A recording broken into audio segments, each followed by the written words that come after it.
it's the foundation of understanding what a Marine is.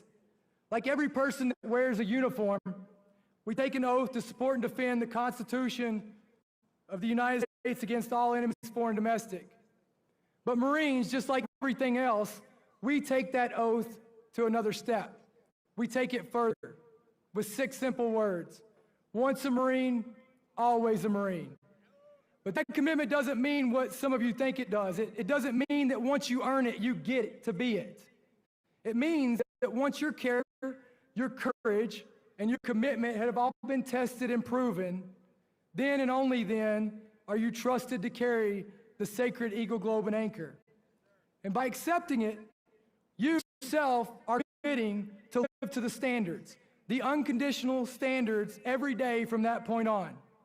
Because being a Marine, it isn't a job, it's a way of life. For us, the oath isn't paperwork, it isn't a formality, it's a covenant. It's a lifelong promise to you, the American people, that we will stay ready to perform the impossible all the way up to the cost of our lives. As Marines, our commitment doesn't stop when our contract's over. It stops when we take our last breath. And that's the difference between wearing a uniform and wearing this uniform. The second trait of being a Marine is only understood when you look at us next to the other branches. They all make logical sense. The Army fights on the ground, the Navy owns the sea, and the Air Force rules the skies. But the Marine Corps, in no way, shape, or form makes sense on paper. Because we fight on the ground, we fight from the air, and we fight from the sea. So why are we here? Well, it's simple. We go wherever we're needed. When all logical options have been exhausted, and when the uncertainty starts to prevail, Marines are already on the way to be the illogical solution to whatever that is. We're not here because we make sense. We're here because we are the chosen branch of the American people. The Corps was built to do one thing and one thing only, the impossible. We go where others won't, we win when others can't. The third most defining trait of a Marine is the standards that we hold. You've heard our incredible leader, Secretary of War, Secretary Hegseth, talk a lot about standards lately. Good. Because for us, standards are nothing more than a reference point of unacceptable mediocrity. We don't just meet standards, we set the standards. We live the standards, we are the standards. The only acceptable standard for a United States Marine is perfection, with the constant desire to be better. But if you want to know the secret of our Corps and who we owe everything to, it's our NCOs. They're God-sent keepers of the Corps. They're the backbone, they're the solution to problems, they're the ultimate stakeholders of our lineage, and they're the dealers of death to our adversaries. When I think about NCOs and the one who truly defines what that title stands for, I think of nothing more than my personal hero, Sergeant Matthew Abate, who gave his life in Afghanistan and was posthumously awarded the Navy Cross. Sergeant Abate defined the rules of war for all NCOs to follow. Number 1, young warriors die. Number 2, you can't change number 1. And number 3, the most important, someone must walk point. And then he summed it up into one gunfighting commandment. Nothing matters more than thy brethren on thy left and thy right. Thou shalt protect, no matter what. And because of this, the Marine Corps is not just a fighting force. We are the answered prayers of those in need, and we are the world's dealers of hope. Hope that no matter how dark the night gets, no matter how bad the odds are, as long as there is a Marine and their rifle, good will prevail, and evil will violently be eliminated. That's who we are. That's who we've always been, and that's who we must remain. Because of Marines, wherever there's an American flag and an eagle, globe, and anchor stands in the world, it's a better place. But as Marines, it's important to remember this. None of us standing here today have earned the love and respect that come with that title. When someone says thank you for your service, they're thanking the men and women who went before us, who proved that we would do good and we would honor the promise that we make the Americans. with their lives. They gave their tomorrow so that we could have our days, and because of that, we owe them everything. We owe them the discipline to keep our honor clean. We owe them the humility to carry this title with respect. We owe them lives worthy of sacrifice. So as we celebrate 250 years of the Corps and these incredible capabilities that you all are witness here a little bit later, I ask you as Marines to recommit. Recommit to being what a Marine is, recommit to the oath, recommit to the promise that you made when you accepted the EGA, and recommit, most importantly, to honoring our dead. Because one day, when another generation stands right here where we are right now, they will judge us, not by what we said tonight, but by how we lived the years between now and then. Happy 250th, Marines, and Semper Fidelis.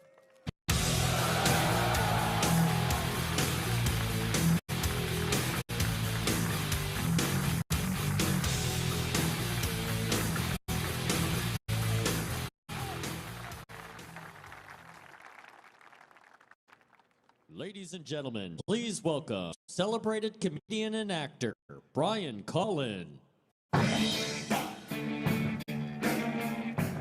What's up, Marines?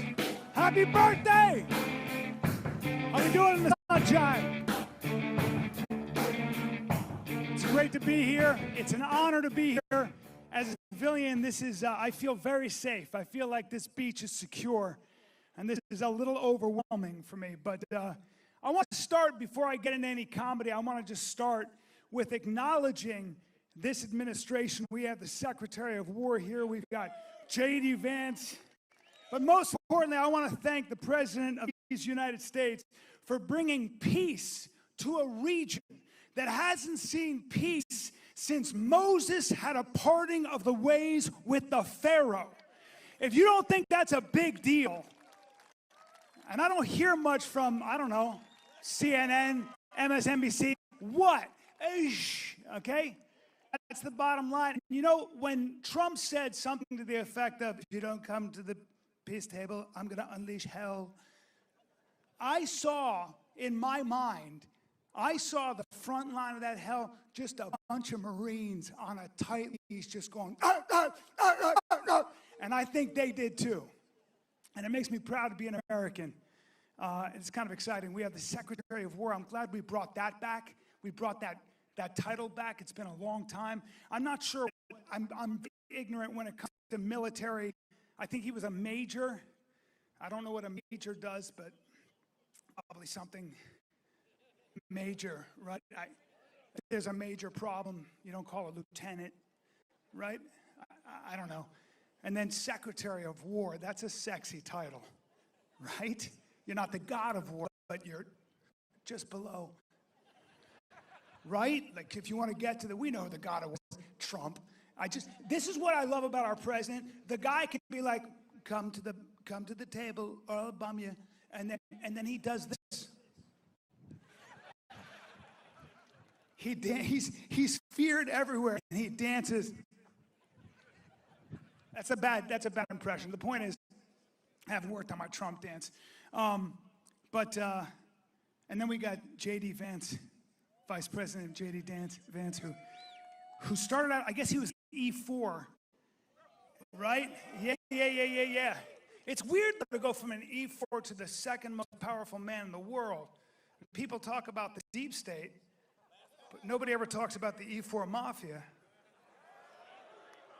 Am I right? Look at you guys. Oh, so orderly. My God.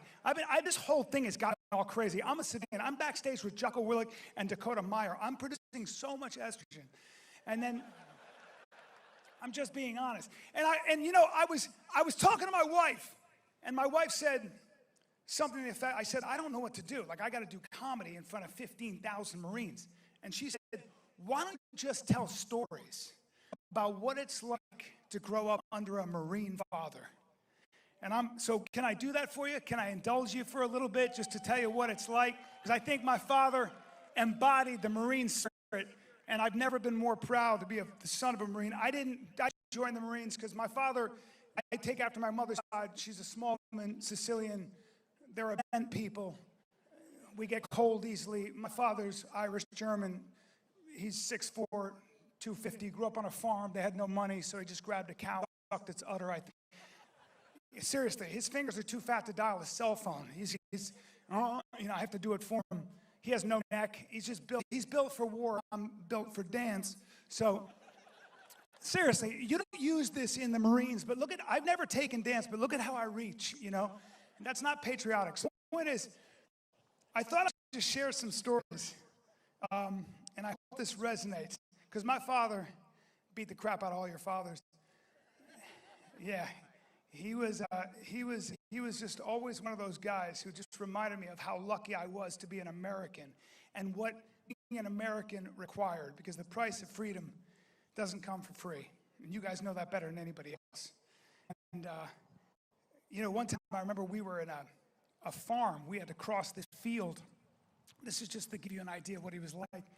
We're in a farm. We had to cross this field. And we were about to open the gates. One of those latches opens like this.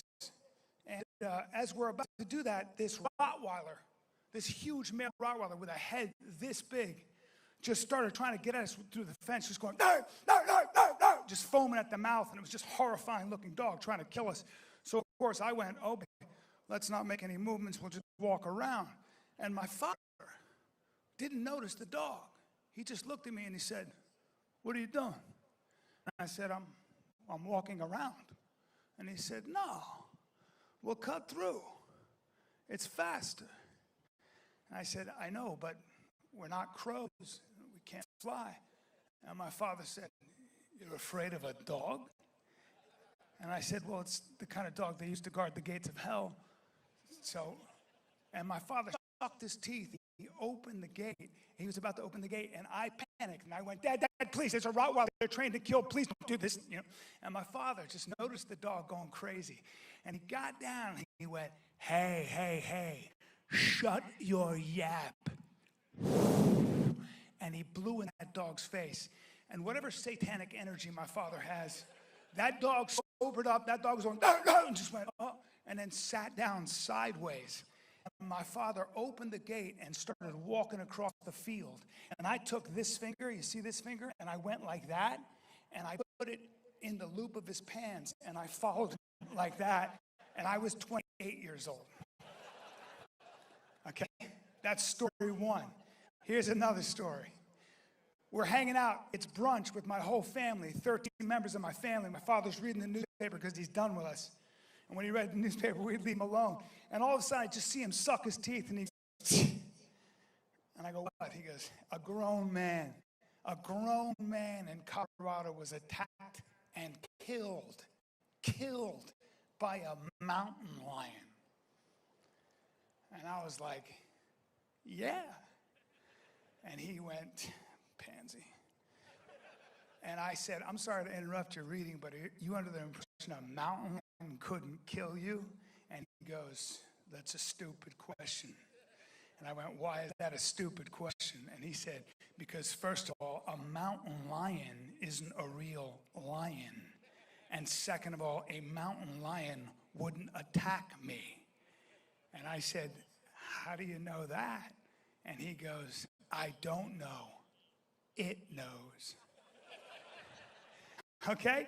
Here's the final story. And here's when I realized I wasn't Marine material, because I wanted to be. But we got in the car, and I was sitting in the driver's seat. I was sitting in the passenger seat. And on the dashboard, we're about to take off, and on the dashboard was a hornet. A hornet, not like a yellow jacket, but the kind of hornet that the Lord puts on the earth to sting a man for his sins. The ones that aren't part of the ecosystem, they live under the ground, and they the kind of hornets, like a yellow jacket stings you, like, and you're like, ah, and it dies. Not this kind of hornet. This had two abdomens and armor. Looked like one of those amphibious. It had wings. It was horrifying. You know, the kind that can sting you. They grab you, and they hump sting you 50 times. Your face melts. You can't have an open casket. You know what I'm talking about? And that was what was on there. And the thing I could see it, and it was clearly trying, it was going to come, and I knew I would die. And I lost feeling in my hands. I remember trying to get out of the car, and I said something like, Papa, or something.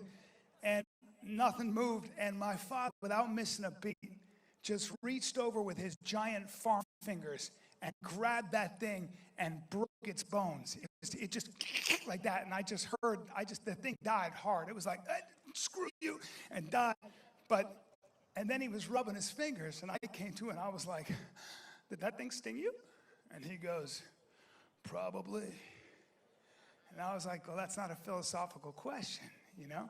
So about 6 months later, I was on a date, and I remember I borrowed my buddy's car because my car was a Civic, and I wanted to impress this gal, and we get in the car, and everything's going great, and I couldn't believe she liked me, and I was taking her to a restaurant I couldn't afford, and that same Hornet was on the dashboard. And it was even bigger. This thing looked like dangerous candy. I think it had wings. I can't remember, but it was terrifying. And it was just there. I think it was there to avenge its brethren. And it was there. My date, she just went, please help me. I'm so allergic. And she froze. And this was when I realized, this is when you separate the men from the boys. This is when you know who you really are. This is when I channeled my father. I said, if I'm going to be a Marine, I'm going to grab that thing. And it was so big, and I could just see its stingers. It was pulsing, and it was. And she was like, "Please help me." I was like, "Give me a second," you know. And finally, and she was like, "Help me!" And I was like, "Okay." And I was gonna get it, but I just couldn't because it was so scary. And then finally, it just flew up, and she was like, "Help me!" And I left her in that car. Yeah, and that was when I realized I'm not Marine material, but I am a patriot. And I feel so honored to be here. And I want to thank all of you for your service. God bless you. God bless America. And thanks for sitting through that. I appreciate you.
Check.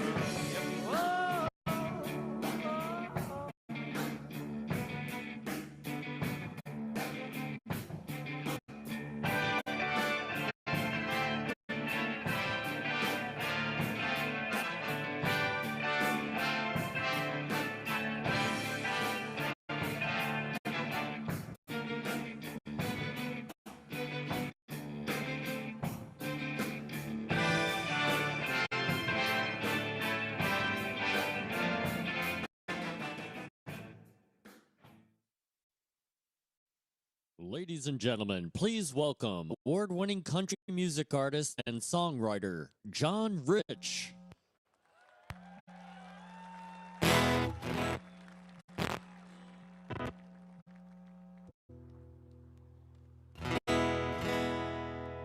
It's good to be in Camp Pendleton. Are you proud to be a Marine today?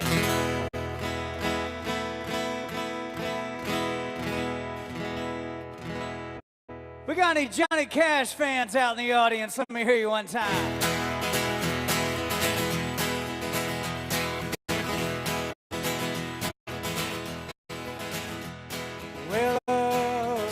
is a burning thing, and it makes a fiery ring. Well, bound by my wild desire, I fell into a ring of fire. Y'all help me sing it. Say I fell into a burning ring of fire. I went down, down, down, and the flames went higher, and it burned, burned, burned. The ring of fire, ring of fire. Y'all sing the trumpet part. Say da da da da da da da. You know it. Say da da da da da da da. Well, the taste of love is sweet when hearts like ours meet. Well, I feel for you like a child.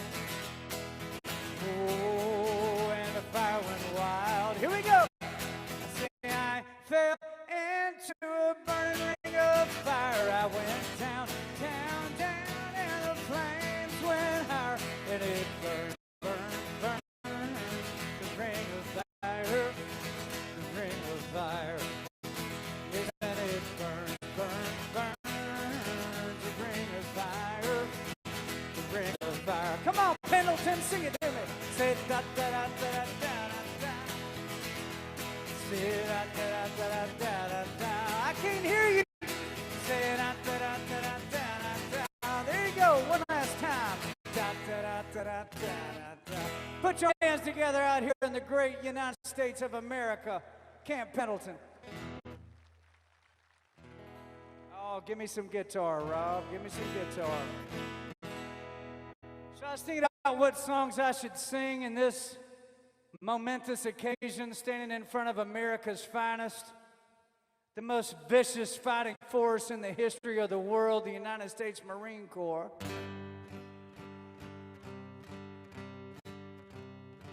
And I thought this song might be the perfect one. So you know this one. Well, I won't back down. Oh, I won't back down. You can stand me up at the gates of hell, but I won't back down. Here we go. No, I'll stand my ground. Won't be turned around. In a world that keeps on pushing me around, gonna stand my ground, yeah. And I won't back down. Sing it to me, Marine. Say, hey, baby, there ain't no easy way out. Say, hey, yeah, I won't back down. Well, I know what's right. I got just one life, and I keep this world from dragging me around. Gonna stand my ground, yeah, and I won't back down. Let me hear you sing it. Say, hey, baby, there ain't no easy way out. Say, hey, yeah, yeah, I won't back down. Hey, baby, hey, there ain't no easy way out. Say, hey, yeah. Let me sing it one time. I won't back down. I can't hear you. No, I won't back down. Marine, say, no, I won't back down. No, I won't back down. God bless you, U.S. Marine Corps.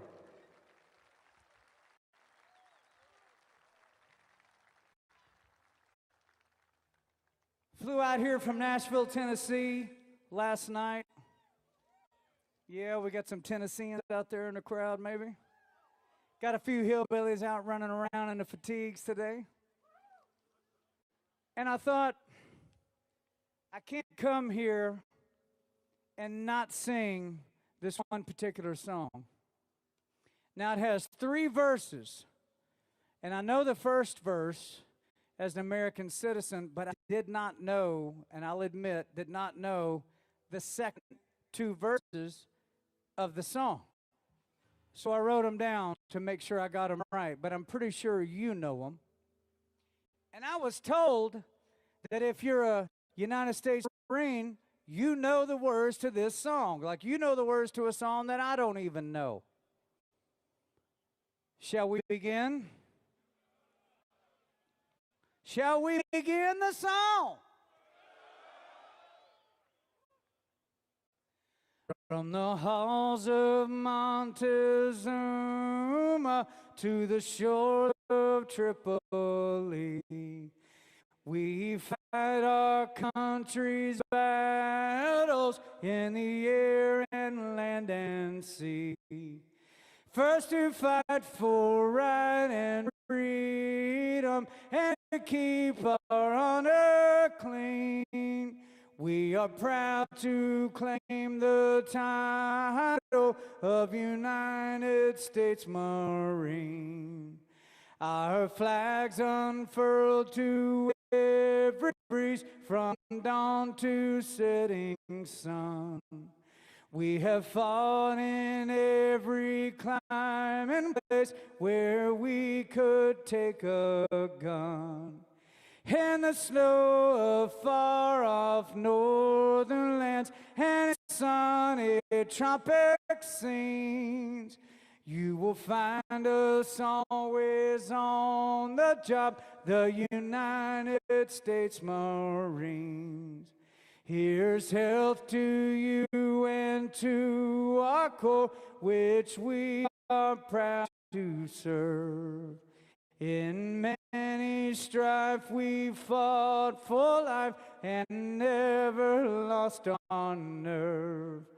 If the Army and the Navy ever look on heaven's scenes, they will find the streets are guarded with United States Marines. Give it up, U.S. Camp Pendleton one time.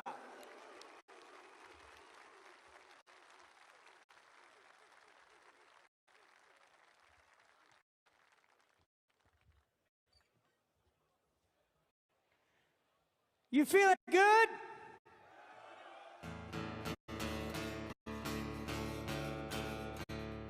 Before I go any further, I'd like to give a long round of applause for my band tonight backing me up here on the stage. Thanks, guys.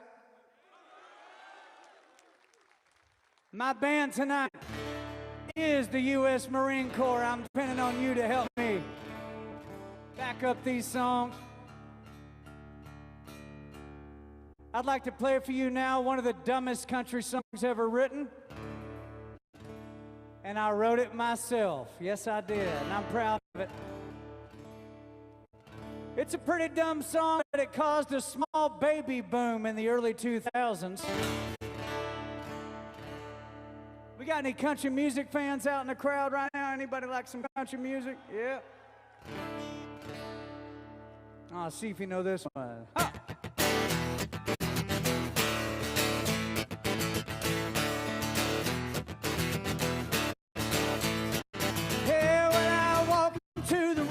Passing now $100 bills, and it kills and it thrills like the horns on my Silverado grill.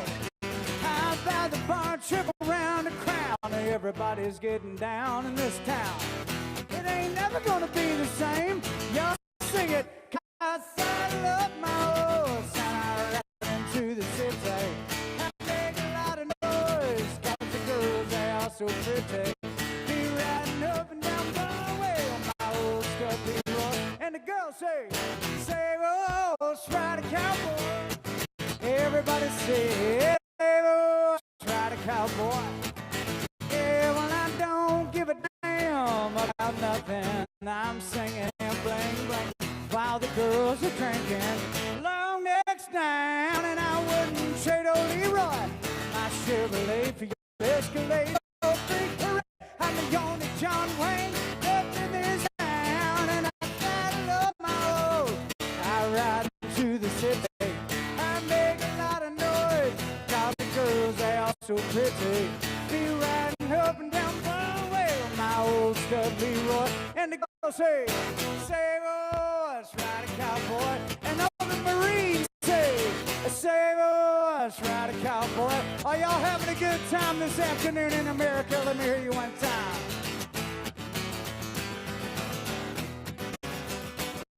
Oh, here we go. Well, I'm a thoroughbred, that's what she said in the back of my truck bed as we was getting buzzed on sub out on some backcountry road. We were flying high, flying as flying, having ourselves a U.S. Marine Corps kind of time. I was going about as far as she let me go. Yeah, but her evaluation of my cowboy reputation had me begging for salvation all night long. Yeah, but I took her out digging frog, introduced her to my old bird dog, sang her every Hank Williams Jr. song we could think of. We made love and I saddled up my road. I ride into the city, I make a lot of noise, cause the girls they all so pretty. We riding up and down Broadway on my old stud Leroy, and the girls say, oh, that's right, a cowboy. Everybody say, oh, ride a cowboy. What? Say, oh, that's right, a cowboy. Last time, everybody sing it. Say, oh, that's right, a cowboy. Come on, we're having fun now. Put your hands together one time.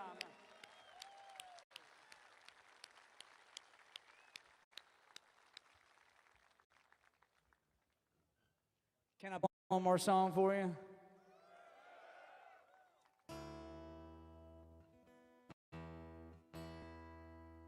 I want to take this opportunity to thank each and every one of these men and women in this crowd right now who could have done anything with their lives that they wanted to do.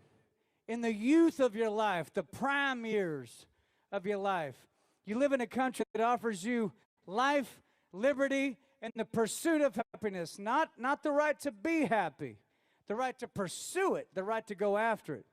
You could have done anything that you wanted to do with your life, and you chose to join the Marines and serve our country. And I got to tell you as a civilian how much we appreciate your service and your sacrifice and your willingness to even die if necessary on behalf of the rest of us. Can I get a hell yeah from the Marine Corps one time? Come on. That's why I love the Marines. They can cuss and nobody gets in trouble. It's perfect. Right? You looking forward to hearing from the Sec War and the Vice President of the United States of America?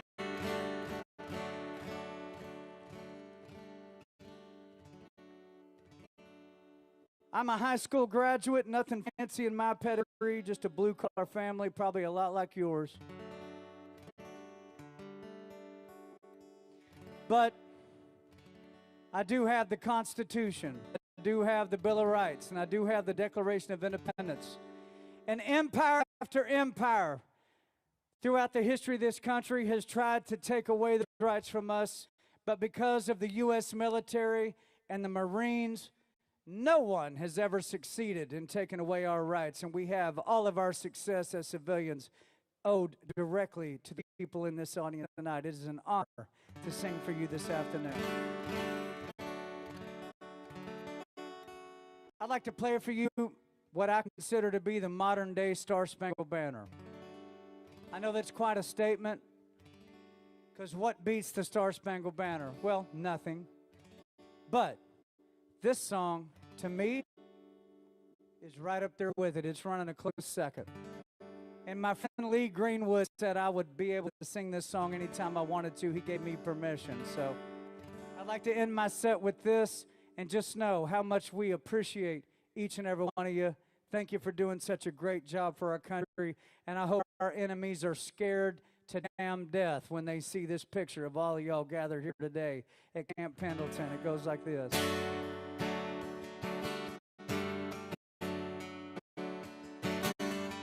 If tomorrow all the things were gone I worked for all my life, and I had to start again with just my children and my wife, I thank my lucky stars to be living here today. The flag still stands for freedom, and they can't take that away. And proud to be an American, very least I know I'm free. And I won't forget the man who died, who gave that right to me. And I gladly stand up next to you and defend her still today. 'Cause there ain't no doubt I love this land. God bless the USA.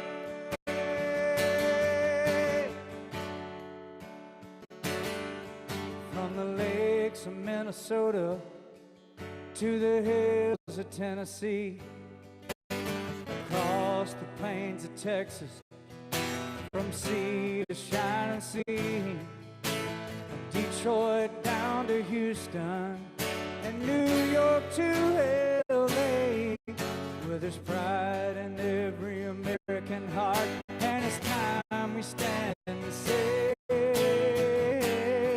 let me hear it from you, that I'm proud to be an American, or at least I know I'm free.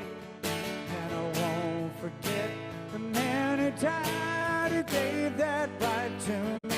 And I gladly stand up next to you and defend her still today. 'Cause there ain't no doubt I love this land. God bless the USA. Stand up if you feel it now. And I'm proud to be an American, or at least I know I'm free. And I won't forget the man who died, who gave that right to me. And I gladly stand up next to you and defend her still today.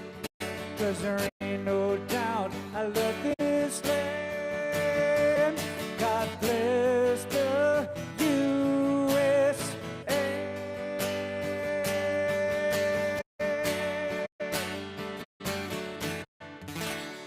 I'm John Rich. It's an honor to sing for you men and women this afternoon. God bless you, and thank you for being a Marine. Can I get one more hell yeah?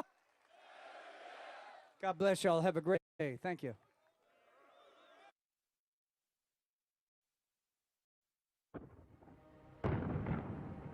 Since the birth of the Corps, we have answered the call.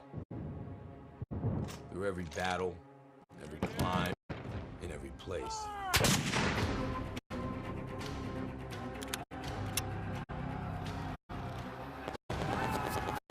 No matter the odds, no matter the odds. We adapt, we overcome, and close with and destroy the enemy. We know the future will not be the same, but the one thing we know will always remain is the Marine.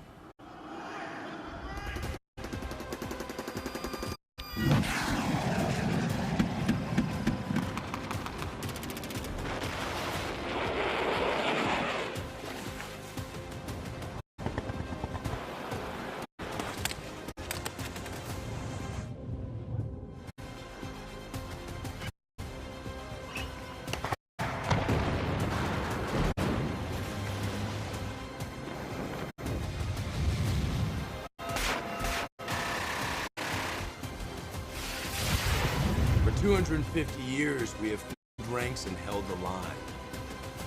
We will for the next 250.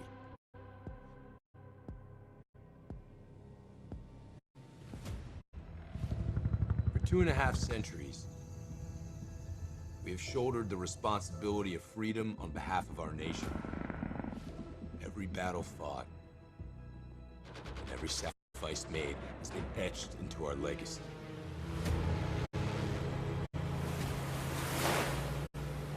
We're more lethal, more capable, and more ready than ever, while grounded in the traditions that made us who we are. We will not win the next fight on platforms alone. It is the Marine who will break the will of the enemy.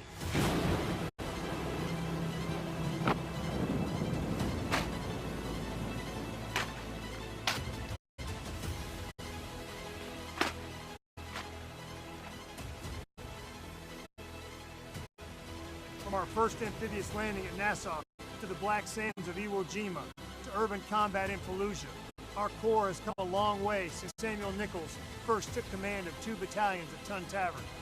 Though weapons, platforms, and technology continue to evolve, our individual Marines' grit, discipline, resolve remain our decisive advantage.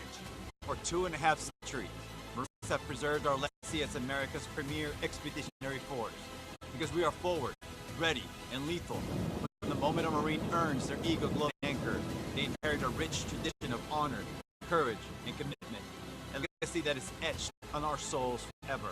Our history is one of winning our nation's battle. And make no mistake, we will be called to fight again. We will be ready, and we will win. Since our foundation, we have fought in every climb and place, upholding our oath and preserving who we are, the few and the proud. But we cannot break stride. We must continue to train for the next fight, because victory will go to those who seize the initiative, impose their will, and never yield. The pursuit of excellence in the profession of arms is our heritage, forged by an unbreakable fighting spirit. The memorial behind us stands as a testament to that fact. We stand on the shoulders of giants that came before us. We must not fail them.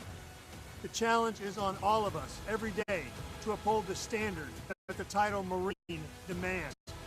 Happy 250th birthday, Marines. Separate Ellis.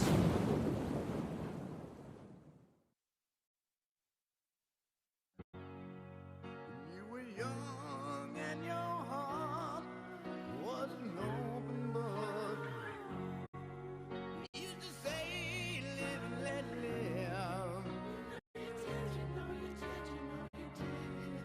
But if this ever-changing world in which we live in makes you give in and cry, say live and let die.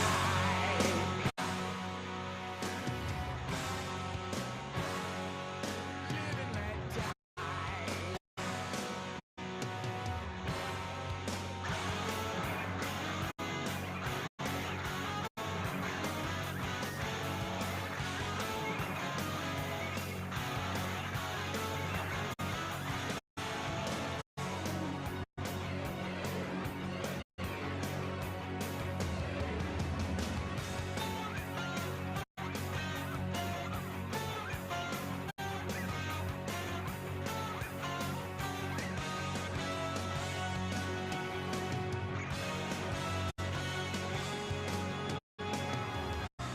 What does it matter to you? When you got a job to do, you got to do it well. You got to give it up.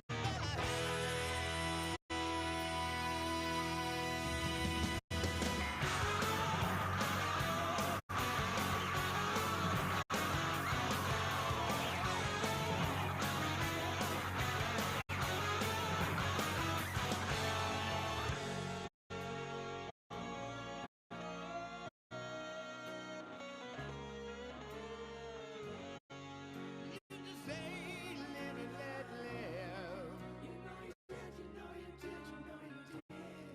But if this ever-changing world in which we live in makes you give in and cry,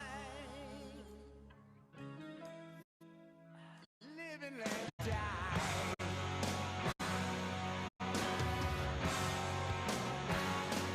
Live and let die.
Good afternoon, ladies and gentlemen. Welcome to Camp Pendleton, home of the 1st Marine Expeditionary Force. We are gathered here today to celebrate a momentous occasion. Today is a chance to reflect on our history, honor the giants that served before us, who laid the foundation upon which we serve, and demonstrate the flexibility and sheer combat power provided by the Navy and Marine Corps team. The time has come. Are you ready? Good. 250 years, Marines have been the nation's expeditionary force in readiness, defending our nation, always forward, always ready, always faithful. That legacy lives on today. From the halls of Montezuma to the streets of Fallujah, Marines have answered the nation's call in every clime and place. Today, you'll see the Navy and Marine Corps team in action, in the air, on land, and sea. A demonstration of our nation's amphibious capabilities, featuring the ships, aircraft, sailors, and Marines who make it possible. Together, they will showcase the teamwork, precision, and readiness that define our naval expeditionary forces. The character of war continues to evolve, and with that, so do your Marines. We have modernized since 1775. Over the last 5 years, force design has been modernization at pace and within budget. We have delivered modernized forward forces, optimized for littoral operations, able to seize and hold key maritime terrain, deliver lethal effects, sense and shape the operating environment, and close kill webs in support of fleet maneuver and joint campaigns. Our formations are agile, capable, and lethal, built to close with the enemy and finish the fight. As a maritime nation, America depends on forces that can move fast, fight hard, and operate from the sea. That is what the Marine Corps was built to do. Our Navy partners make it possible, delivering Marines and air equipment wherever the nation needs them. Together, they form the Amphibious Ready Group and the Marine Expeditionary Unit, a Navy and Marine Corps team designed to be forward, stay ready, and respond first. The ARG provides mobility and sustainment that support Marines across the globe. The MU brings the combat power, a balanced Marine air-ground task force that can deploy from the sea to seize ground, deliver precision fires, and respond to crisis at a moment's notice. What you are seeing today is that capability in action. An amphibious force launched from the sea, conducting integrated operations ashore.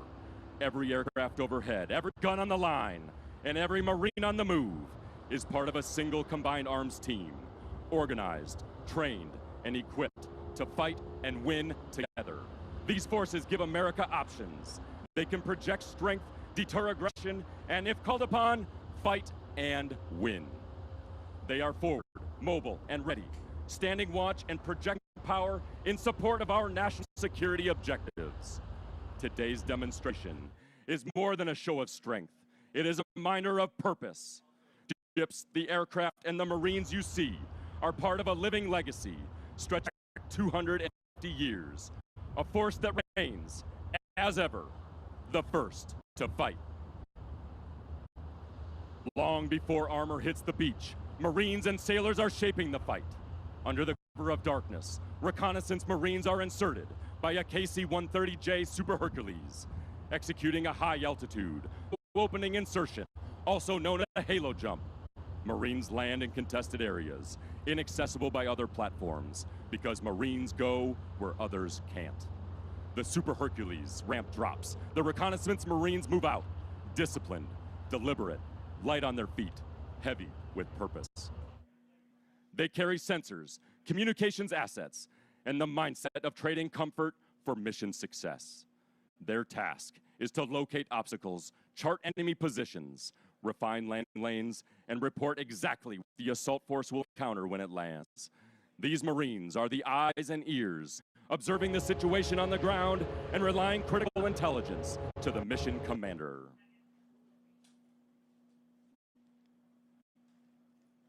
Simultaneously, a SEAL team employing a dry combat submersible take the beach undetected infiltrating the area of operations. This mission: confirm enemy disposition, identify obstacles, and establish a landing zone for follow-on forces. Use advanced sensors, acoustic, thermal, and visual, to gather critical intelligence. This is a direct descendant of the scout swimmers used in World War II, but with exponentially increased capability.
Setting conditions for the Marines and sailors coming ashore.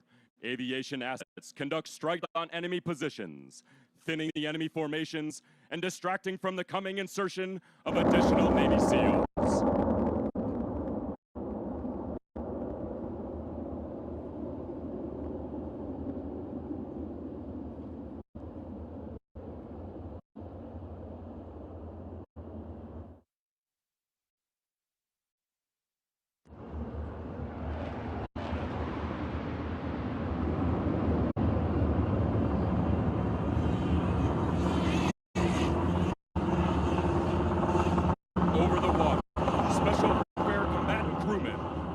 Shaping the littoral environment from combatant craft medium. A direct action SEAL team descends from the sky, inserting via helocast. This airborne low signature technique allows the to use a combination of boats to rapidly infiltrate the beach. Their mission is the key to neutralize enemy strongpoints, clear obstacles, and establish a secure beachhead. The SEALs are not seeking a protracted engagement. They are creating a window of opportunity for the main assault force.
reshaping the littoral environment from combatant craft medium.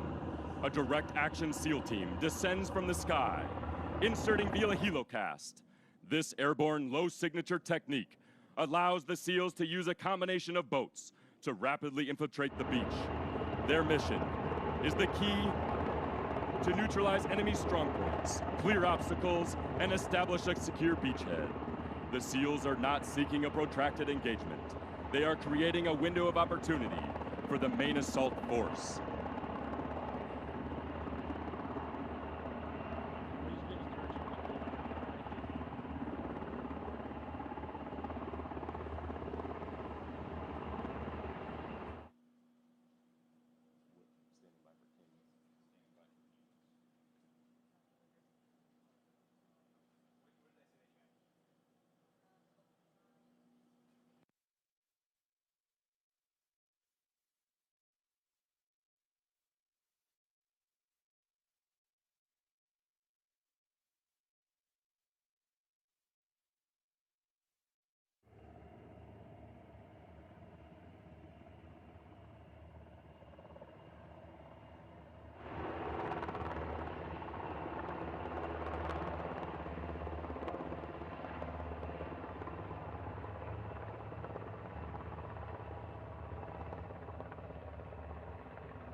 branch. Which one are you taking? Marine Corps.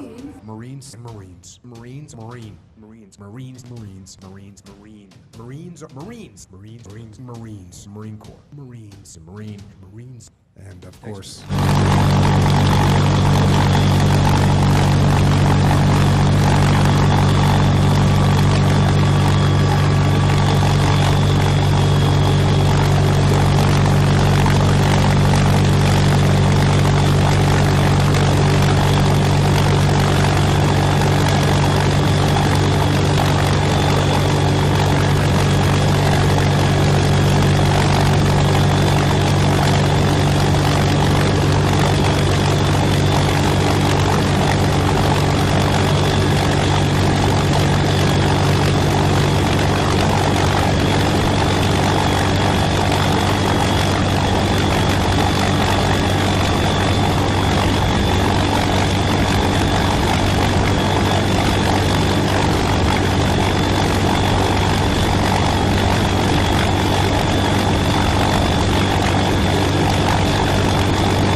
Ladies and gentlemen, please welcome to the stage the United States Secretary of War, Pete Hegseth.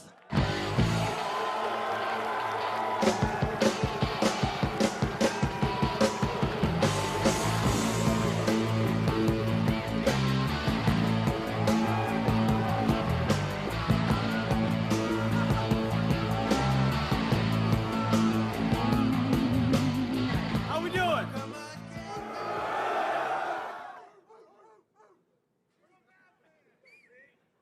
Hoorah, Marines! Man, that is beautiful.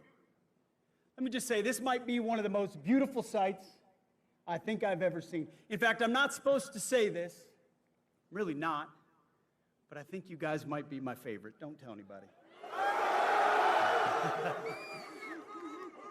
Marines, it's great to see you. It's an honor to be here. Chief, Commandant, Secretary of the Navy, thank you. It's an honor to be at Camp Pendleton. And looking out at these Marines today and the Navy SEALs I had a chance to do PT with this morning. You know, I do PT all around the country now with the troops, and it's turned into smoke the secretary. It's clear to me why President Trump says all the time we're the strongest, most powerful, most lethal, and most prepared military on the planet. Because you are that strength. You are that power. You are that lethality. And you are prepared. And President Trump's going to make sure it stays that way. Being here with you is the perfect way to mark 250 years of the beautiful and beloved United States Marine Corps.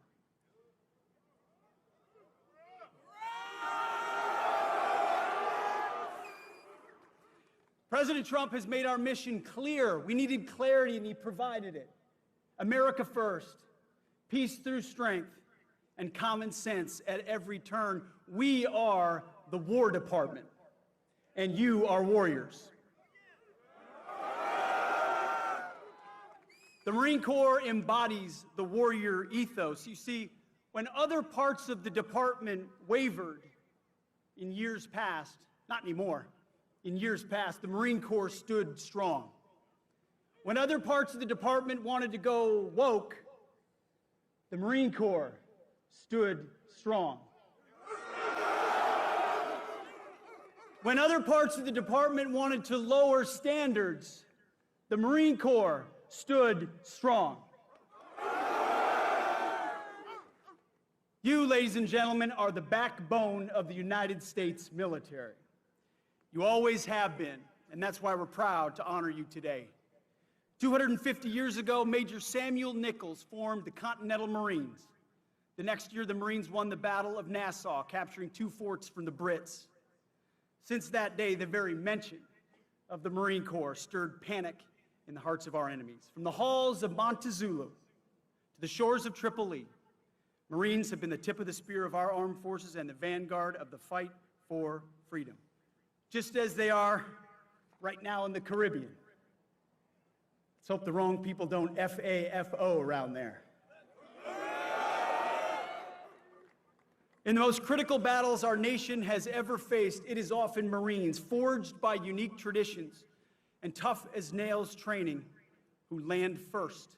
And they volunteer to put themselves in harm's way. Thanks to the blood and sweat of men who came before you, every American knows the truth of the phrase. It's not just a phrase, it's a way of life for all of you. Semper Fidelis, always faithful.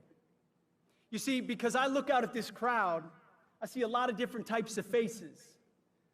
The truth is, your diversity is not your strength. It never has been. Your strength is in your unity of purpose. It's in your shared mission. It's in your oath to the Constitution. It's the bond that turns individuals into single-minded fighting units. You see, you are set apart. You're not civilians. You're devil dogs, leathernecks, United States Marines. Hoorah! You are set apart for a distinct purpose. You kill bad guys and break things for a living. You close with and destroy the enemy for a living. And as we mark the 250th birthday of the Marine Corps, take a moment and remember where you are in the great American story. Everybody likes to talk about 1776, and that was a pretty important date. But we're not here without 1775. When Americans were willing to stand up and pick up a rifle and say, "We will live free." That spirit lives in all of you. That story includes heroes like Chesty Puller, Daniel Daly, and our own great Vice President and Marine JD Vance. Take pride in that story and continue making yourselves worthy of that legacy. As the Commandant said so beautifully, standards, discipline, accountability, warfighting, lethality, they live in the Marine Corps. We get a chance to see our Commander-in-Chief fight for all of you every single day. I know because I see it. President Trump appreciates your dedication, your valor, your tenacity, the sacrifices you make and the sacrifices that all of your families make. We know no Marine serves alone. They serve alongside a family. Someone else who understands that is Vice President Vance, who is right there alongside President Trump, who he himself has made the same types of sacrifices that you have. Your Vice President enlisted after high school in the Marine Corps and served in Iraq. Your Vice President knows and shares the dedication of this force, and he represents you always in Washington. I have the honor of getting a chance to watch Vice President Vance day in and day out live the values of the Marine Corps, speak up and tell the truth, have courage, stand alongside President Trump. It's an incredible thing to watch. And as I tell every warrior I meet, our President and Vice President, they have your back. And I promise you, so do I. Support from the top is all I ever wanted when I was a young infantry lieutenant in Iraq, or in Afghanistan, where my boss actually happened to be a Marine. He was tough, he was brave, and a little bit crazy. But I loved him for it. And I knew he would do anything for me. So on behalf of the Department of War, thank you. Congratulations on 250 years of success. And here's to 250 more. I can say to you, we've got 7 little kids in our stead. Not so little anymore, a couple teenagers. Man, I would be proud as a dad if I ever saw one of them put on the uniform of a United States Marine. You serve your country. You make us proud. We have your back. God bless you, God bless our Marines, and may God bless our great republic. Godspeed. Thank you.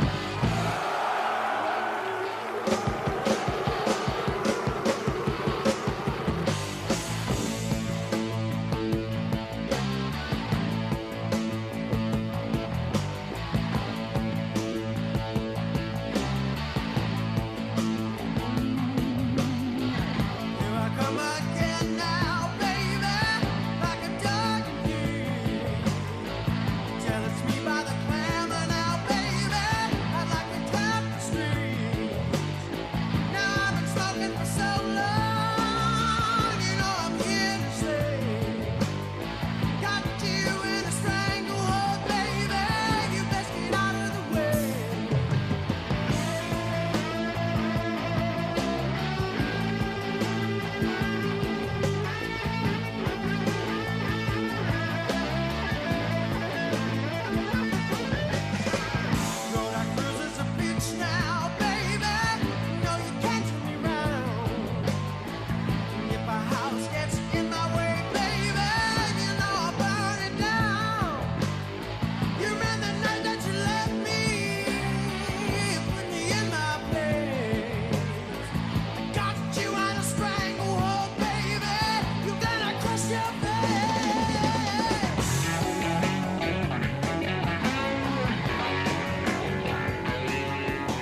Ladies and gentlemen, please welcome the Vice President of the United States of America, JD Vance.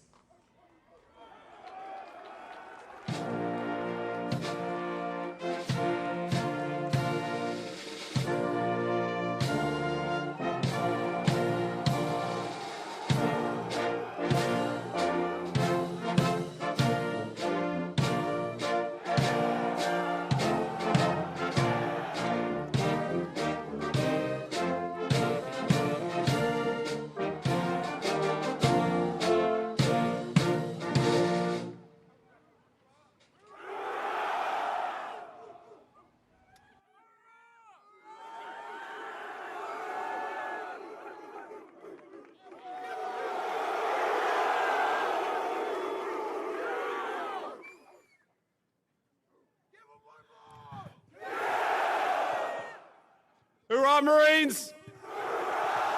I didn't hear you. Hoorah, Marines! God bless you, Marines. God bless you, Camp Pendleton. It is so much fun and such an honor to be out here to celebrate 250 years of United States Marines. Now, I gotta say, first of all, thank you to so many of the fine people who are here today who make this incredible event happen and who every day make our military the finest fighting force anywhere in the world. First of all, our great Secretary of War, Pete Hegseth, who gave a hell of a speech, if I might say so. Pete, where are you at?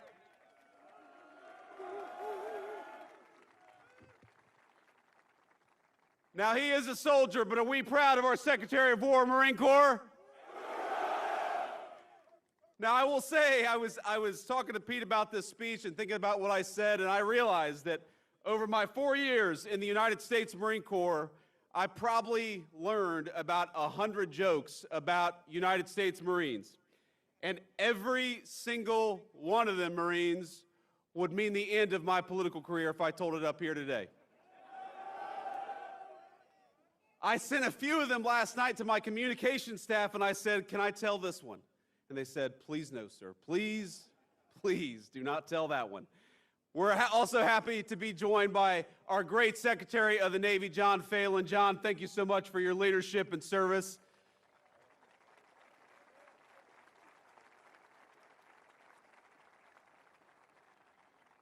I got to give a shout out to my beautiful wife, our great Second Lady, Usha Vance, with the Marine Corps hat.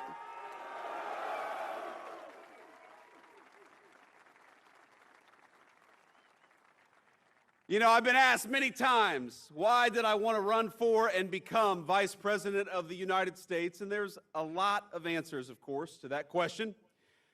I wanted to serve our wonderful Commander-in-Chief, President Donald J. Trump, and I know we're proud of him. And of course, I wanted to serve the American people and make their lives better, but really, deep down, I wanted the Commandant of the Marine Corps to have to salute a member of the E4 Mafia, and now he has to.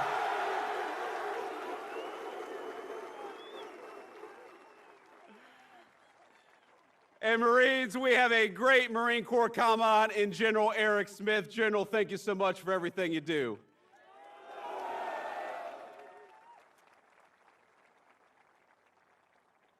We got General Daniel Taylor. Where is General Daniel Taylor? Apparently he was sick today. We have got Admiral Gavin Duff here. Admiral, thank you for your service, sir.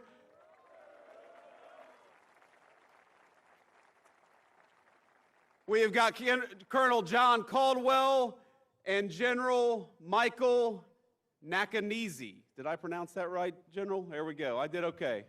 I'm the Vice President, so you can't tell me I'm wrong. And of course, Marines, I bring greetings today from our Commander-in-Chief, Donald J. Trump, and he wanted me to tell each and every single one of you that he's proud of you, that he loves you, and that despite the Schumer shutdown, he is going to do everything he can to make sure you get paid exactly as you deserve.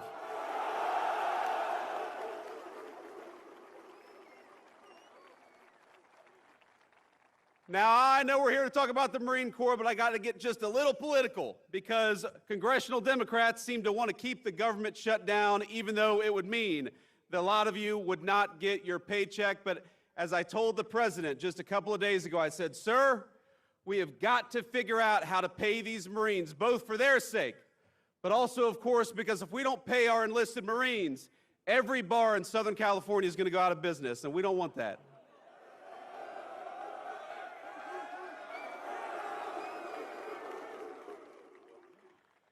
Now, I've also got to give a special shout out to the incredible display that we saw earlier today. It made my heart sing as your vice president, and it was a testament to the Corps' strength and unbeatable power. It reminded me why I am so proud to have worn the uniform, to be one among your ranks, and to be the very first vice president to have been a United States Marine.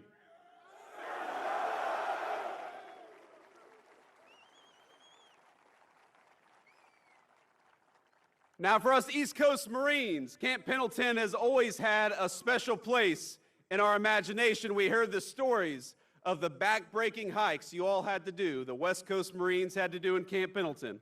You know it? Us East Coast Marines, we had the sand fleas and you all had the hills. I don't know which was worse.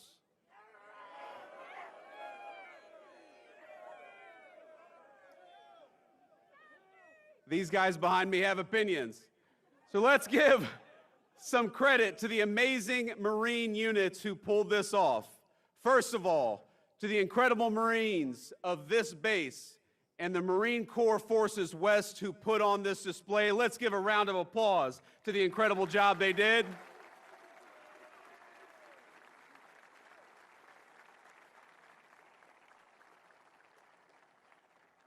And I want to talk about some of those units because you all made me so proud. I know we must have some Marines from the 1st Marine Division. Where are you? You all did a hell of a job. How about the Marines from the 3rd Marine Air Wing? I know we have some Marines from the 1st Marine Logistics Group, the lifeblood of the fight. Where are you all at? We've also got Marines from the 1st MEF Information Group, the brain of the fight. Where are you all at? And we've also got, of course, men and women from Marine Corps Installations West, the folks who keep the home front. Where are you, Marine Corps Installations West? There we go. Now, I know you all know we cannot leave out our brothers and sisters of the sea, so we're proud to have all the sailors of the Navy's 3rd Fleet here to celebrate 250 years of Marines. Thank you.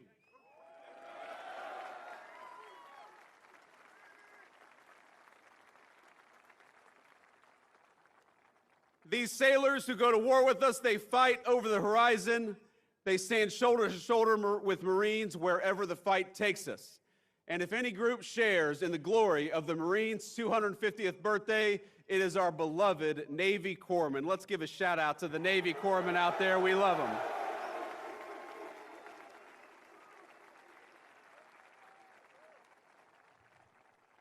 And I know every Marine has had the story of walking into a corpsman's office, barely alive, suffering the most severe illness you've suffered in your entire life, and they'll say, just go home, hydrate, and take 2 Motrin, and it'll work out just fine. So thank you to the corpsmen for taking care of us, but also toughening us up. And that's right, and it changes socks. A bottle of water, a change of socks, and 2 Motrin will fix any illness. So we are grateful, Marines, to be graced with the presence of some very special guests, people whose very lives contribute to the incredible Marine Corps legacy. Earlier, we all heard from Sergeant Dakota Meyer, who received the Medal of Honor in 2011 for extraordinary heroism in 2009. Are we proud of Sergeant Dakota Meyer? Yes, we are.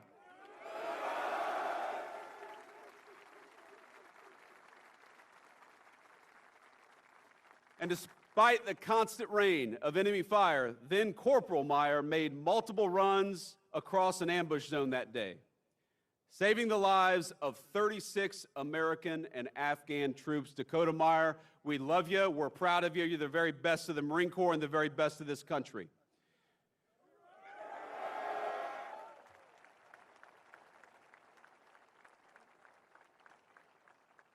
We are also honored to be joined by American hero Charles Cram, who was a Navy corpsman attached to the 5th Marine Division when it landed at Iwo Jima.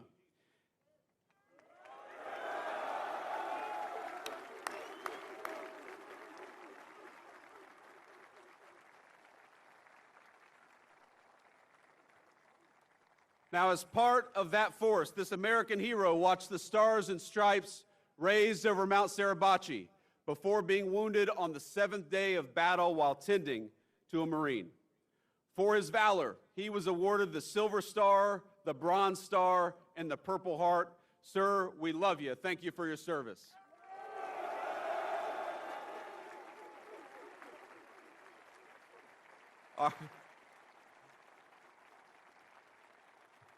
The Marines love their corpsmen, and that's one of the very best. Another living legend we have with us today is Elmer Royce Williams, a naval aviator who, while on combat patrol in the Korean War, suddenly found himself up against 7 Soviet MiGs. Sir, thank you so much. God bless you, and thank you.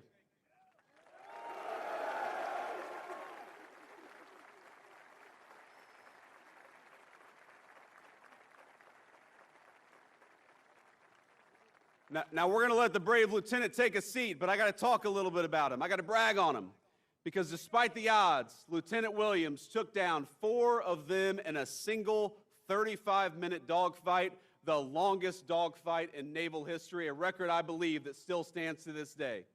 Hoorah!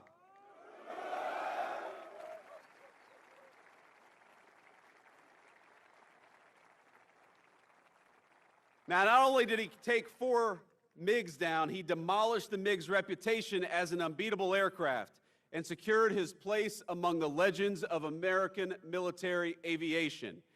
And if you notice, we just talked about a great Marine in ground combat, a great Marine in aviation combat, and a great Marine, or I should say a great Navy corpsman who helps out our Marines. In other words, Marines can kick ass in every theater of combat, and we do it every single day.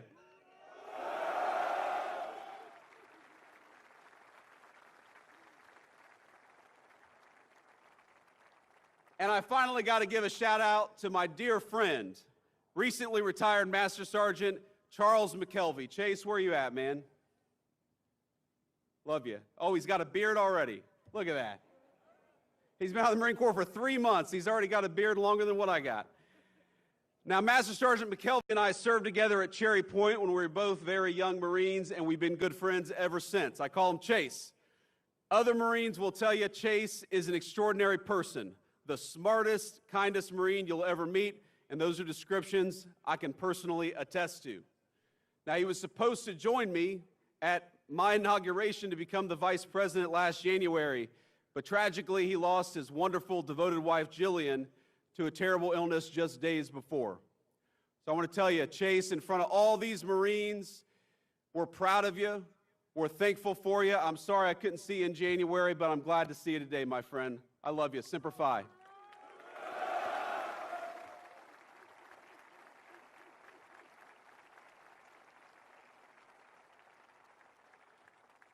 And finally, we are grateful to have all of you, whatever your rank, whatever your station in the Marine Corps, here at Camp Pendleton to commemorate this incredible 250th anniversary of our beloved Marine Corps.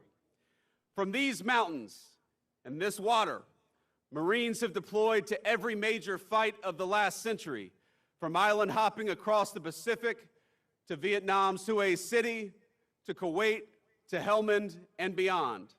And standing here, you can feel the weight of that history, the generations upon generations of Americans who cut their teeth at this base before boarding ships and carrying the American flag into battle.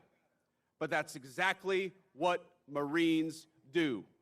For 2.5 centuries now, this beloved Corps has served as our nation's sharp edge, always forward deployed, always ready, and always faithful. My service in the Marine Corps was a huge part of my life. I would not be here today. I would not be the Vice President of the United States. I would not be the man I am today were it not for those 4 years that I served in the Marine Corps. Now, before I was enlisted, I was pretty terrified about the prospect of becoming a Marine. I'm sure that a lot of you can share that. I remember I had nightmares before I went to boot camp of drill instructors yelling at me, of being away from my family, of being constantly stretched well beyond my own physical limits. It's daunting stuff, as all of you know. And as anyone who survived boot camp can tell you, it's all real. But my cousin Rachel, in particular, one last shout out to a former Marine. In particular, she pushed me to do it. A veteran of the Corps herself, she got it. She understood what joining does for a young man or a young woman. So she pushed me to go and talk to a recruiter, which I did, and I will never forget that conversation. Because at no point did he try to sell me on the United States Marine Corps. He warned me, said, "You don't enlist in the Marine Corps to make money," and you all know that's exactly right. He said, "You might even go to war." This was back in 2003, right after we invaded Iraq. But what he did tell me is that enlisting in the Marines would teach me many things, including discipline and the virtue of leadership. And that was appealing to me, and I know it's appealing to Marines today and for every year of our 250-year history. Hoorah! But over the days that followed, what further dawned on me was that I needed to do this not just for me, but for the nation.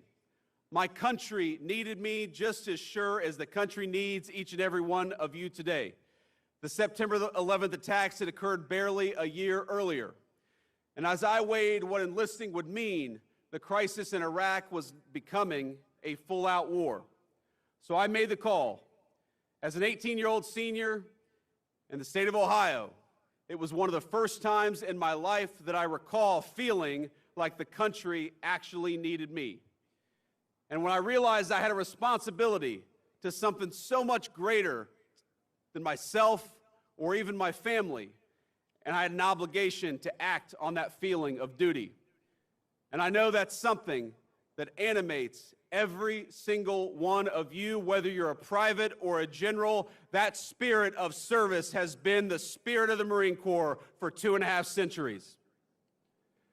So I just wanted to say, from the bottom of my heart, from one Marine to another, from the Vice President of the United States to the whole Marine Corps, thank you for your service. We are proud of you and proud of your service.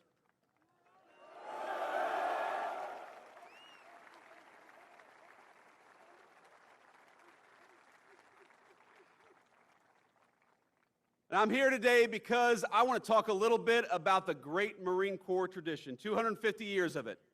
I want to talk about the tradition that all of us standing under this bright California sun, and man, it is bright, we all chose, however many years ago, to adopt that Marine Corps tradition as our own.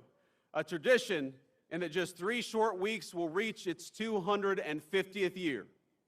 Now, as many of you in this audience know, the Corps found its origins in the autumn of 1775, and a venue may be familiar to you, a bar in Philadelphia called Tun Tavern. The very first bar in the United States of America that would come to regret serving United States Marines. So here we are in Tun Tavern almost 250 years ago. And what we did in that moment was we answered the call of service. Because even before we had a Declaration of Independence, the Continental Congress organized an army and a navy to fight the British, but they recognized they needed something a little bit extra. They needed a force that could fight just as comfortably on land as it could on sea, that was able to move fast, strike hard, and hold its ground. So on November 10th, 1775, Congress resolved to raise 2 battalions of Continental Marines. Captain Samuel Nicholas established that first recruitment drive at Tun Tavern in Philadelphia in search of a few good men. He was seeking young, able-bodied citizens, men who relished the opportunity to fight tyrants, yes, but more importantly, who were eager to answer that first call of duty of a young nation. Just a few months later, Captain Nicholas was personally leading those Marines in a daring raid on New Providence, receiving British forts and supplies in the Bahamas. And 2 short years later, the Marines joined forces with the legendary John Paul Jones, the father of the American Navy, beginning a great tradition that has survived the entire term of our Marine Corps, that when the Marines and the Navy go to war together, they always fight well and they always win.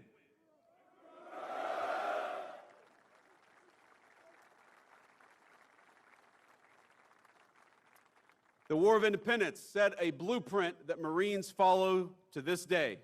Boldness in action, unity in purpose, and a lightning readiness to go wherever the nation required. In battle after battle, the United States Marine Corps has broken the backs of empires, you've toppled tyrants, you've hanged pirates, and hunted down America's foes across the 7 seas. And Pete, turns out we're hunting some pirates today, aren't we? From Tripoli to the halls of Montezuma, from Bella Wood to Iwo Jima, and from Chosin Reservoir to Quezon, we Marines have repeatedly earned our reputation as the first to fight and the last to leave. And as all of you know, that legacy only grew stronger after 9/11. Within weeks after the attack, the 15th Marine Expeditionary Unit, the 15th MEU, already forward deployed on September the 11th, helped launch the most ambitious amphibious assault in the history of the United States of America. And that's just how Marines are wired. No matter where, no matter when, the Corps will always uphold its reputation for discipline and for unshakable focus. Now, I always think back to what Army Major General Frank Lowe had to say this about the Corps in 1952. The safest place in Korea was right behind a platoon of Marines. Lord, how they could fight, and what a great testament to the United States Marine Corps.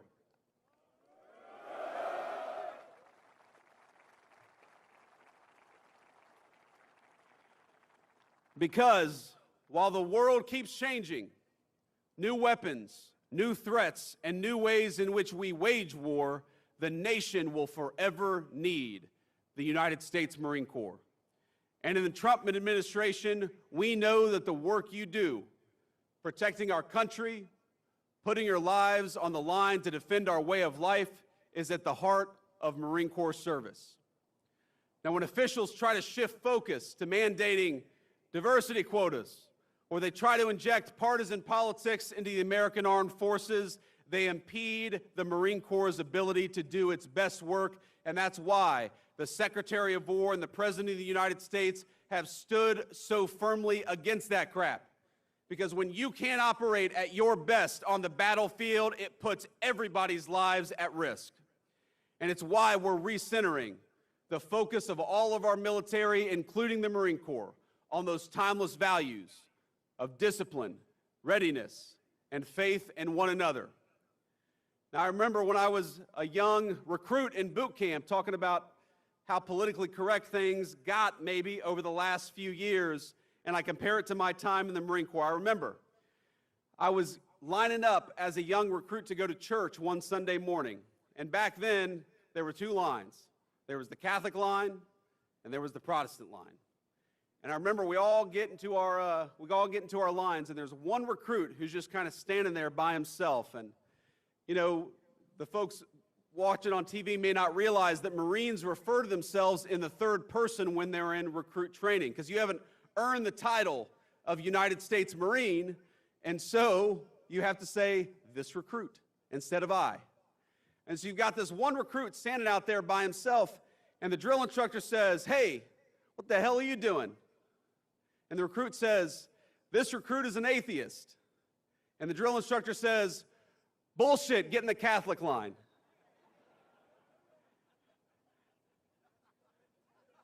That didn't work in the Biden administration, Pete. That didn't work in the Biden administration, but now we recognize that it is not our diversity that makes us stronger. It is our common purpose. It is our common mission. And it is the fact that every single person here bleeds Marine Corps green.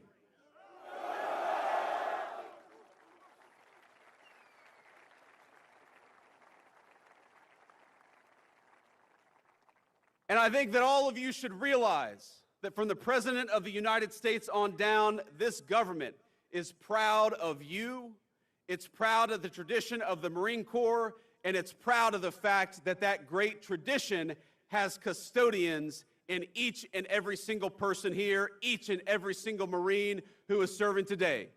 And I hope that the proud Marine Corps tradition, you heard Pete talk about this, Chesty Puller, Dan Daly, John Basilone, all of these great Marine Corps heroes, they should inspire you through their action to be the very best Marine in the future that you can be. Now, I remember so many people who made my Marine Corps journey and made the country better in the process. I remember a gunnery sergeant who saved me from financial ruin. I was a young Lance Corporal, and I was going to go to an off-base car dealership and buy a used car with a low dealer-provided interest rate of 22%.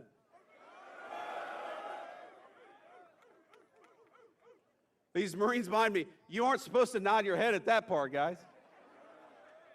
No 22% interest rate. So I had a gunny who was like, look, stop being a dipshit and go to Navy Federal Credit Union, get a better interest rate, and then go and buy a car. And that's exactly what I did. I remember that gunny, and I remember a young Marine who was younger than I was. Chase knows who I'm talking about, a Puerto Rican Marine who grew up in New York City. You too, huh? A man I thought I had nothing in common with, but who I learned bled Marine Corps green just like I did, and who came to my inauguration as Vice President of the United States. I remember a Marine I served with, a guy whose political beliefs you might call far left, but despite the craziness of our politics today, remains one of my best friends and is a man I would trust with my life.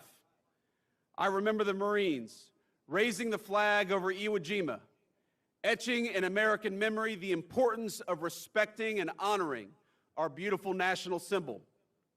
I remember all my friends from the Marines, men and women, some of whom retired, and some of whom made the Marine Corps proud in the civilian world. I remember General Chuck Krulak, who I met at my cousin's boot camp graduation. He was the 31st Commandant of the Marine Corps, and I was probably 14 years old, and I was taller than he was. But he was tough as nails. I met him as Vice President, by the way, just a few months ago.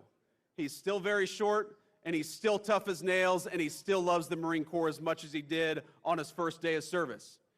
Now, he had a phrase, I'm sure you guys have heard it. He said that the most important thing the Marine Corps does for this nation is to win battles and to make United States Marines. Today, we remember a fallen Marine from the 3rd Marine Air Wing who died not far from here on a training mission. He died so recently, as a matter of fact, I can't even say his name publicly, but I want all of us to know and send a message to his family that we remember them and we know that his Marine Corps service was not in vain. Let's give an hoorah for that fallen Marine.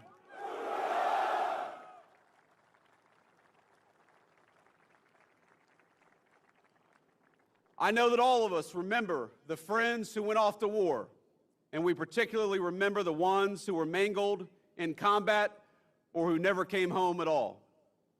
Every single one of you has memories like this. Every single one of you is lucky enough to have friends like mine. Within each of you is your own Marine Corps legacy burning every single day. And because of that, every one of our fellow Marines lives on. As Gunnery Sergeant Hartman in Full Metal Jacket, we like Full Metal Jacket, Marines? He said, but the Marine Corps lives on forever, and that means you live forever. Our motto, Marines, is Semper Fidelis, which means in Latin, always faithful. Though the shape of the battlefield will change, our nation will be just fine, so long as fellow Marines just like you remain faithful to that great Marine Corps legacy. My fellow Marines, you have the watch now. You honor that legacy by how you carry yourself in public. You honor it by how you treat your friends and family. You honor it by how you contribute to your communities, and most importantly, you honor it in how you fight and win the nation's battles. So from one Vice President to an incredible United States Marine Corps, keep kicking ass, keep taking names. Semper Fidelis, Marines. Happy 250th birthday. God bless you.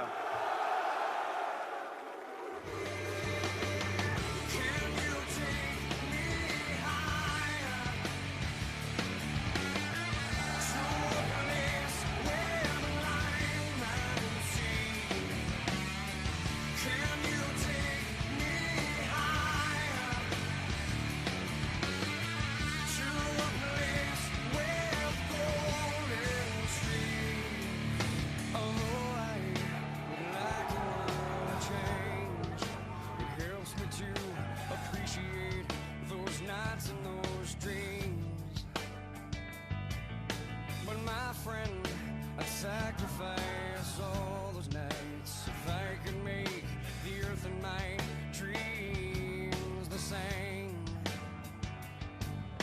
The only difference is to let love replace all I hate. So let's go there. Let's make our escape. Come on, let's go there.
Mr. Vice President, Mr. Secretary of War, Mr. Secretary of the Navy, Admiral Caudle, General Smith, distinguished guests, brothers and sisters in arms, ladies and gentlemen, good afternoon, and welcome to today's performance featuring the U.S. Navy and Marine Corps' 5th generation stealth fighter aircraft, the F-35C Lightning II.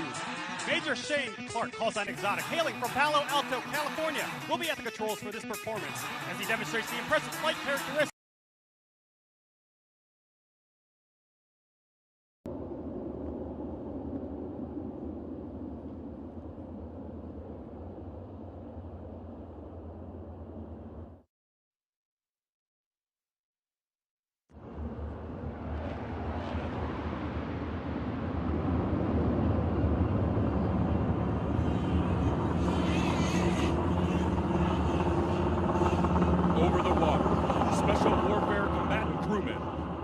Shaping the littoral environment from combatant craft medium. A direct action SEAL team descends from the sky, inserting via helocast.